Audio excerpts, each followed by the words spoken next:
Diyan pakidetalye sa atong tigpaminaw ug sa mga nananaw ang inyong planong computer sets para sa mga estudyante o kumusta pod sila karon nga adunay posibilidad na ma-extend ang distance learning program sunod school year.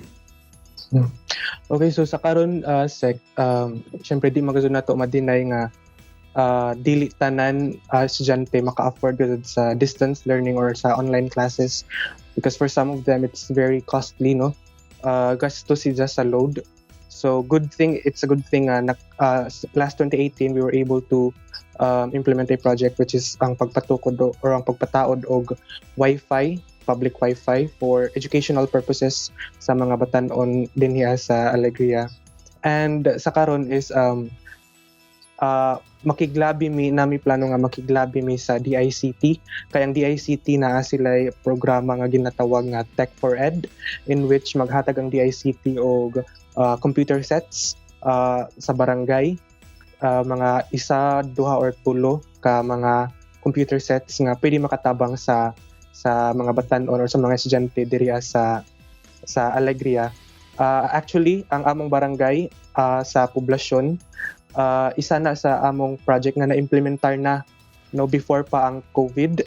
So nahatagan mi og tulo ka computer sets para gikan sa DICT, and sa karon is gina-encourage na ho ang mga SK chairman nga makiglabi sad sila sa DICT.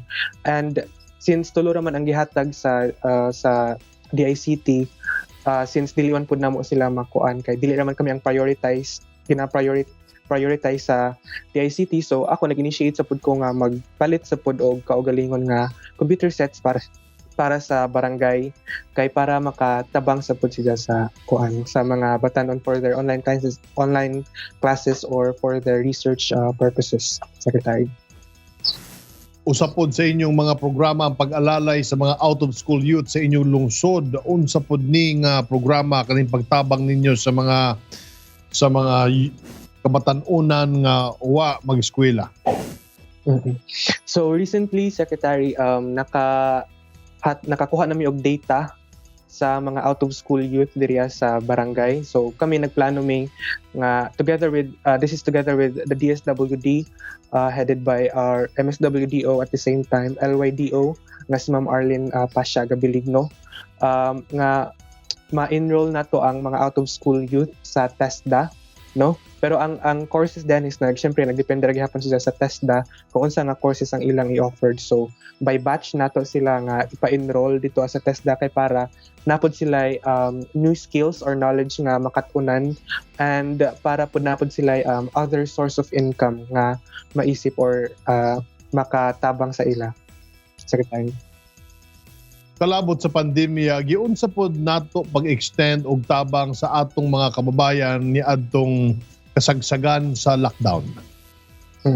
So sa pag-lockdown, Secretary, very lisod gud sila nga time katong during lockdown, and we were able to help man sapod sa constituents namo diri sa Alegria through donation drives.